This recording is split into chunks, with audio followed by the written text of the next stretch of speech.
ডিভোর্সের ১ বছর পর হঠাৎ প্রাক্তন স্বামীর একটা এসএমএস এলো। তারপর আমার এলোমেলো জীবনটা আরও যেন এলোমেলো হয়ে গেল।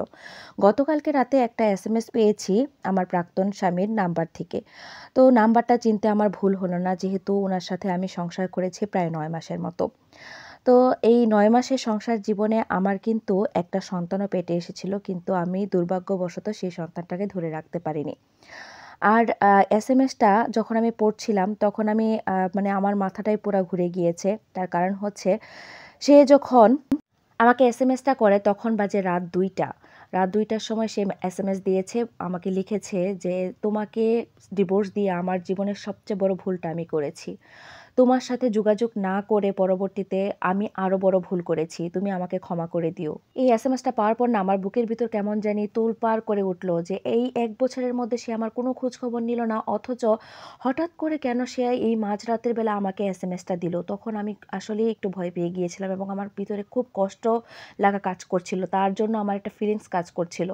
কিন্তু তৎক্ষণাৎই আমি আবার মনে করলাম যে, যেই লোকটা আমাকে আমার সংসার থেকে বের করে দিয়েছে, আমাকে তার জীবনেই রাখলো না, তার জন্য খারাপ লেগে আমার কি দরকার? আমাদের ডিভোর্স হওয়ার মেইন কারণ ছিল তার পরকীয়া প্রেম। সে আমার সাথে সংসার করা সত্ত্বেও সে ওই সময় একটা মহিলার সাথে পরকীয়ায় লিপ্ত হয় এবং আমার শাশুড়ি তাকেই সাপোর্ট করে, আমাকে সাপোর্ট না করে। এবং এই ৯ মাসের সংসার জীবনে কিন্তু আমি একবার সন্তান সম্ভবাও হয়েছিলাম। ২ মাসের বাচ্চাটাও আমার পেটে থাকেনি। তার কারণ হচ্ছে, তাকে আমি পরকীয়ায় বাধা দিয়েছিলাম বলে সে আমাকে সমানে মেরেছিল, আমার পেটে লাথি দিয়েছিল, যার কারণে বাচ্চাটাও নষ্ট হয়ে যায়। তো যাই হোক, তো আমাকে সে ডিভোর্সটা দিয়ে দেয়। দিয়ে দিলে তো আ আমাকে তখন বলে যে, "কোনোদিন আমার সাথে যোগাযোগ করার চেষ্টা করবে না, কোনো কারণে কোনো এক্সকিউজ খুঁজবে না।" তো তখন আমি তাকে আসলে কোনো কিছুই বলিনি। কারণ যার সাথে ডিভোর্স হয়ে গিয়েছে তার সাথে যোগাযোগ করার তো প্রশ্নই ওঠে না।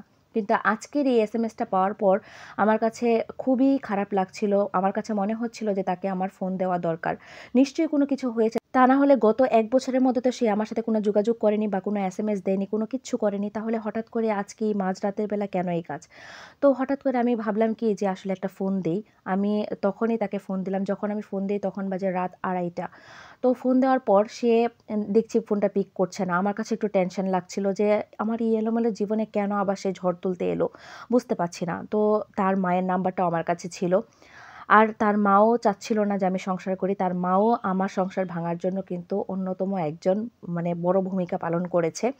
তো তার মাকে আমি ফোন দিতেও মানে ইতস্তত বোধ করছিলাম, কিন্তু তার জন্য টেনশন হচ্ছিল বলে আমি কিন্তু ফোনটা দিয়েই ফেলি তার মাকে। আ ২-৩ বার ফোন দেওয়ার পর তার মা কিন্তু ফোনটা রিসিভ করে। যেহেতু মাঝরাতের বেলা তখন তারা ঘুমাচ্ছিল, তখন বাজে রাত ৩টা। আমার ফোনটা পেয়েই কিন্তু উনি আমাকে চিনতে পেরে যায়। আমি যখন সালাম দেই, সালাম দেওয়ার সাথে, সাথেই উনি আমাকে বলে, "এতদিন পর কেন ফোন দিয়েছ? আমার ছেলের পিছু এখনো ছাড়োনি? তুমি এখনো আমার ছেলের সাথে যোগাযোগ করছো?" তখন আমি বললাম যে, "শুনেন, আপনার সাথে আমার কথা বলার ঐরকম এখন এনার্জিও নাই বা কোনো কিছু নাই। আপনার ছেলে কোথায়?" তখন বলে, "আমার ছেলে তার রুমে ঘুমাচ্ছে এবং তার নতুন সংসার জীবনে সে ভালোই আছে তার নতুন বউকে নিয়ে। তুমি কেন ফোন দিয়েছ? তুমি তার সাথে কেন যোগাযোগ করতে চাচ্ছ? কি চাচ্ছ আবার? কোন মতলব আটছো?" তখন আমি তাকে বললাম যে, "আসলে আপনার সাথে কোনো এই বিষয় নিয়ে আর্গুমেন্ট করতে চাচ্ছি না। এখন আপনি আপনার ছেলের খোঁজ নেন। দেখেন ও কোথায় আছে।" তো আমার কথায় না কেন জানি এক কথায় সে রাজি হয়ে গেল। রাজি হয়ে গিয়ে তার ছেলের রুমে গেল। গিয়ে তারপর হচ্ছে দরজায় নক করছে, ছেলে কোনো রেসপন্স করছে না। দরজায় এত নক করার পরেও কোনো রেসপন্স নাই। উনার চিল্লাচিল্লিতে বাসার সবাই সজাগ হয়ে গিয়েছে। আমার দেবর, শ্বশুর উনারা সবাই হচ্ছে সজাগ হয়ে গিয়েছে এবং পাড়া প্রতিবেশী যারা ছিল আশেপাশের লোকজন তারাও চলে এসেছে আমার প্রাক্তন শ্বশুরবাড়িতে।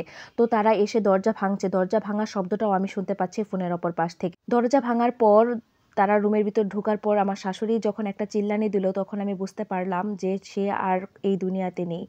আমার শাশুড়ি তখন বলছিল যে, "বাবা কেন এই কাজ করতে গেলি? তুই কেন এই কাজ করলি? কেন নিজেকে এতটা কষ্ট দিলি?" তখন আমি আর ফোনটা ধরে রাখতে পারলাম না। ফোনটা কেটে দিলাম। সকাল হলে আমি আমার শ্বশুরবাড়িতে গেলাম। গিয়ে দেখলাম তার নিথর দেহটা পড়ে আছে। আর সেখানেও তার নতুন বউও এসেছে। তার নতুন বউ বাসায় ছিল না। বাবার বাড়ি গিয়েছিল। সেখান থেকে সেও এসেছে। আর পুলিশ এসেছে তার লাশটাকে লাশেরবাহী গাড়িতে নিয়ে যাচ্ছে। এসব দেখার পর না আমার এত খারাপ লাগছিল। আমি তো চাইনি তার এরকম পরিণতি। আমি তার লাশ দেখব এটা কখনো কল্পনাও করিনি। এখন পর্যন্ত আমি তাকে ভালোবাসি সেই আগের মতো। কেন হলো এমন? আসলে কি জানেন? একটা কথা বলব কি?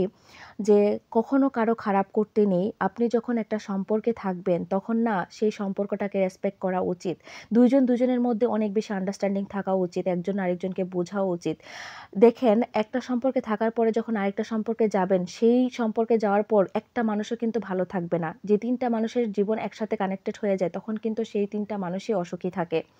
এই গল্পটা আমি পেয়েছিলাম Facebook থেকে। তো একটা আপুর জীবন থেকে নেওয়া। গল্পটা সত্যিই মর্মান্তিক। এরকম জীবন কিন্তু আমরা কেউই চাই না।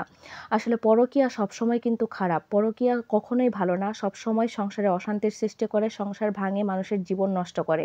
প্রত্যেকটা মানুষকে আমি রিকোয়েস্ট করব যে কেউ পরকীয়া সম্পর্কে লিপ্ত হবেন না। যে সম্পর্কে থাকবেন সে সম্পর্কে লয়াল থাকবেন, ভালো থাকবেন। আল্লাহ হাফেজ।